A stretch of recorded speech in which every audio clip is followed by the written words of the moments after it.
ಮುಡಾ ಹಗರಣದ ಗದ್ದಲಕ್ಕೆ ಮುಂಗಾರು ಅಧಿವೇಶನ ಆಹುತಿ. ಉಭಯ ಸದನಗಳ ಕಲಾಪಗಳು ಅನಿರ್ದಿಷ್ಟಾವಧಿಗೆ ಮುಂದೂಡಿಕೆ.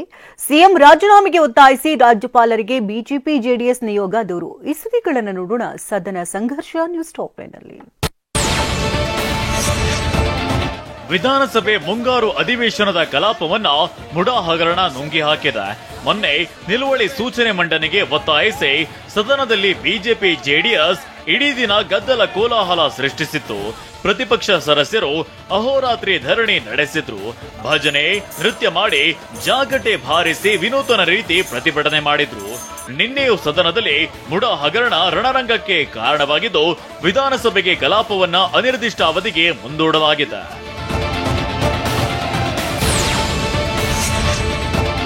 ವಿಧಾನಸಭೆಯಲ್ಲಿ ಅಹೋರಾತ್ರಿ ಧರಣಿ ಸತ್ಯಾಗ್ರಹ ನಡೆಸಿದ ಬಿಜೆಪಿ ಹಾಗೂ ಜೆಡಿಎಸ್ ಸದಸ್ಯರು ನಿನ್ನೆ ಸದನ ಆರಂಭವಾಗ್ತಿದ್ದಂತೆಯೇ ಗದ್ದಲ ಉಂಟು ಮಾಡಿದ್ರು. ಮುಡಾ ಹಗರಣದ ಬಗ್ಗೆ ಸದನದಲ್ಲಿ ಚರ್ಚೆಗೆ ಅವಕಾಶ ಕೊಡಬೇಕು. ಮುಡಾದಲ್ಲಿ ಸಿಎಂ ತಪ್ಪಿಲ್ಲ ಎಂದ್ರೆ ಚರ್ಚೆಗೆ ಏಕೆ ಮುಂದಾಗ್ತಿಲ್ಲ ಅಂತ ವಿರೋಧ ಪಕ್ಷದ ನಾಯಕ ಆರ್ ಅಶೋಕ್ ಪ್ರಶ್ನಿಸಿದ್ರು. ಮುಡಾ ಹಗರಣದಲ್ಲಿ ಸಿಎಂ ನಿಯಮ ಉಲ್ಲಂಘಿಸಿದ್ದಾರೆ ಅಂತ ಸುನಿಲ್ ಕುಮಾರ್ ಆರೋಪಿಸಿದ್ರು.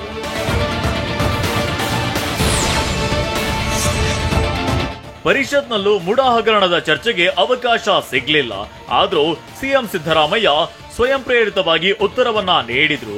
ಬಿಜೆಪಿ ಅವಧಿಯಲ್ಲೇ ಸೈಟು ಹಂಚಿಕೆ ಆಗಿದ್ದು ಅಂದ್ರು. ಕಪ್ಪು ಚುಕ್ಕೆ ಇಲ್ಲದ ನನ್ನ ಮೇಲೆ ಹೊಟ್ಟೆ ಕಿಚ್ಚು ಅಂತ ಸಿಎಂ ವಾಗ್ದಾಳಿ ನಡೆಸಿದ್ರು.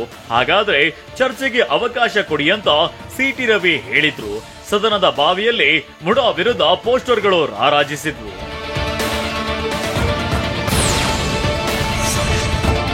ತನ್ನ ಮೇಲೆ ಆಪಾದನೆ ಇದ್ದಾಗ ಯಾರಾದ್ರೂ ಒಬ್ಬ ಮುಖ್ಯಮಂತ್ರಿ ನ್ಯಾಯಾಂಗ ತನಿಖೆಗೆ ಆದೇಶಿಸಿದ ಉದಾಹರಣೆ ಇದೆಯಾ ಅಂತ ಕಾನೂನು ಸಚಿವ ಎಚ್.ಕೆ. ಪಾಟೀಲ್ ಪ್ರಶ್ನಿಸಿದ್ದಾರೆ. ಕುಮಾರಸ್ವಾಮಿ, ಯಡಿಯೂರಪ್ಪ, ಬಸವರಾಜ ಬೊಮ್ಮಾಯಿ ಆಯೋಗ ರಚನೆ ಮಾಡಿದ್ರ. ವಿರೋಧ ಪಕ್ಷ ಸಿಎಂ ನಿಲುವನ್ನ ಪ್ರಶಂಸೆ ಮಾಡಬೇಕಿತ್ತು. ಇದು ಕೇವಲ ರಾಜಕೀಯ ನಾಟಕ ಅಷ್ಟೇ ಅಂತ ಕಿಡಿಕಾರಿದ್ರು.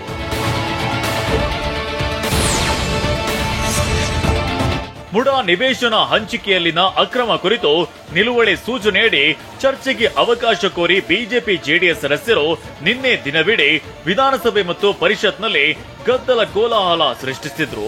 ಹೀಗಾಗಿ ಸುಗಮ ಕಲಾಪ ಸಾಧ್ಯವಾಗಲಿಲ್ಲ. ಗದ್ದಲದ ನಡುವೆಯೇ ಕೆಲ ವಿಧೇಯಕಗಳ ಮಂಡನೆ ಅಂಗೀಕಾರವಾಯಿತು. ಗದ್ದಲ ಮಿತಿ ಮೀರಿದ ಹಿನ್ನೆಲೆ ಉಭಯ ಸದನಗಳ ಕಲಾಪಗಳನ್ನ ಅನಿರ್ದಿಷ್ಟ ಅವಧಿಗೆ ಮುಂದೂಡಲಾಯಿತು.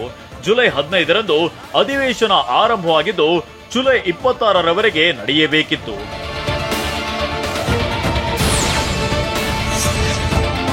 ಮುಡಾ ಹಗರಣದ ವಿರುದ್ಧ ವಿಧಾನಮಂಡಲದೊಳಗೆ ಅಹೋರಾತ್ರಿ ಧರಣಿ ಮೂಲಕ ಹೋರಾಟ ನಡೆಸಿದ ಬಿಜೆಪಿ ಜೆಡಿಎಸ್ ರಾಜಭವನದ ಕದ ತಟ್ಟಿದೆ.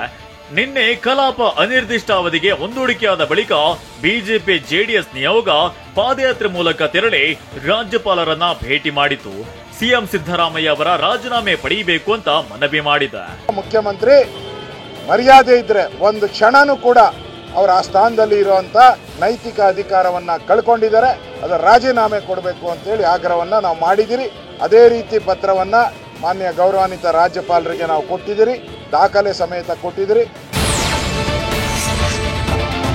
ಮೈಸೂರಿನ ಮುಡಾದಲ್ಲಿ 4,000ದಿಂದ 5,000 ಕೋಟಿ ರೂಪಾಯಿ ಮೊತ್ತದ ಹಗರಣ ನಡೆದಿದೆ. ಸಿದ್ದರಾಮಯ್ಯ ಅವರ ಕುಟುಂಬದವರ ವಿರುದ್ಧವೇ ಆರೋಪವಿದೆ.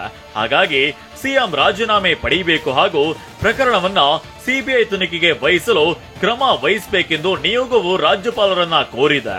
ಅಷ್ಟೇ ಅಲ್ಲದೆ ಹಣಕಾಸು ಖಾತೆಯನ್ನ ಹೊಂದಿರುವ ಸಿಎಂ ವಾಲ್ಮೀಕಿ ಅಭಿವೃದ್ಧಿ ನಿಗಮದ ಹಗರಣದಲ್ಲಿ ನೈತಿಕ ಹೊಣೆ ಹೊತ್ತು ರಾಜೀನಾಮೆ ನೀಡುವಂತೆ ಸೂಚಿಸಬೇಕು ಅಂತ ರಾಜ್ಯಪಾಲರನ್ನ ಕೋರಲಾಗಿದೆ.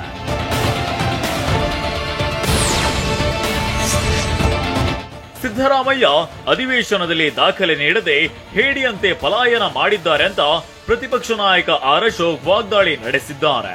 ಸಿದ್ದರಾಮಯ್ಯ ಅವರೇ ಲೂಟಿ ಮಾಡಿರುವ 2 ಹಗರಣಗಳು ಬೆಳಕಿಗೆ ಬಂದಿದೆ. ಹೀಗಾಗಿ ಅವರ ರಾಜೀನಾಮೆ ಪಡೆಯುವಂತೆ ರಾಜ್ಯಪಾಲರಿಗೆ ಮನವಿ ಸಲ್ಲಿಸಲಾಗಿದೆ ಅಂತ ಹೇಳಿದ್ರು.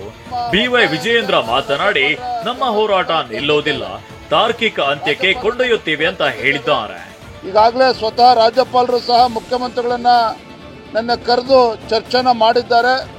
ಮುಡಾ ಹಗರಣದ ವಿಚಾರವಾಗಿ ಕೆಲವು ಎಕ್ಸ್ಪ್ಲನೇಷನ್ ವಿವರಣೆಯನ್ನು ಕೂಡ ಮುಖ್ಯಮಂತ್ರಿಗಳಿಗೆ ಕೇಳಿದ್ದಾರೆ ಸ್ವತಃ ರಾಜ್ಯಪಾಲರು.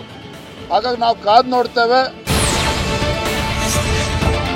ಬಿಜೆಪಿ ನಾಯಕರ ಆರೋಪಕ್ಕೆ ಕಾಂಗ್ರೆಸ್ ನಾಯಕರು ಲೇವಡಿ ಮಾಡಿದ್ದಾರೆ. ಹಗರಣಕ್ಕೆ ಬಿಜೆಪಿನೇ ಪಿತಾಮಹ ಅಂತ ಡಿಸಿಎಂ ಡಿಕೆಶಿ ವಾಗ್ದಾಳಿ ನಡೆಸಿದ್ದಾರೆ. ಅಷ್ಟೇ ಅಲ್ಲ, ಬೆಂಗಳೂರಿನಿಂದ ಮೈಸೂರಿಗೆ ಪಾದಯಾತ್ರೆ ನಡೆಸಲು ಮುಂದಾಗಿರುವ ಬಿಜೆಪಿಗೆ ಟಾಂಗ್ ಕೊಟ್ಟಿರೋ ಡಿಕೆಶಿ ಬಿಜೆಪಿಯವರು ದೆಹಲಿವರೆಗೂ ಪಾದಯಾತ್ರೆ ಮಾಡ್ಲಿ ಅಂತ ಹೇಳಿದ್ದಾರೆ. ಅವ್ಯವಹಾರ ಮಾಡಿರೋದೆಲ್ಲ ಅವ್ರ ಕಾಲದಲ್ಲಿ, ಅವರೇ ಇದಕ್ಕೆ ಪಿತಾಮಹ. ಅದು ಕಂಪ್ಲೀಟ್ ಆಗಿ ಎನ್ಕ್ವೈರಿ ಆಗ್ಲಿ, ಅವ್ರು ಕೊಡ್ಲಿ, ಎಲ್ಲಿ ಗಂಟ ಮಾಡ್ಲಿ, ಯಾರು ಬೇಡ ಅಂತ ಹೇಳ್ತಾರೆ. ಅದಕ್ಕೆ ಮಾಡಕ ಆಮೇಲೆ ಪಟ್ಟಿ ಬಿಡುಗಡೆ ಮಾಡ್ತಾರೆ.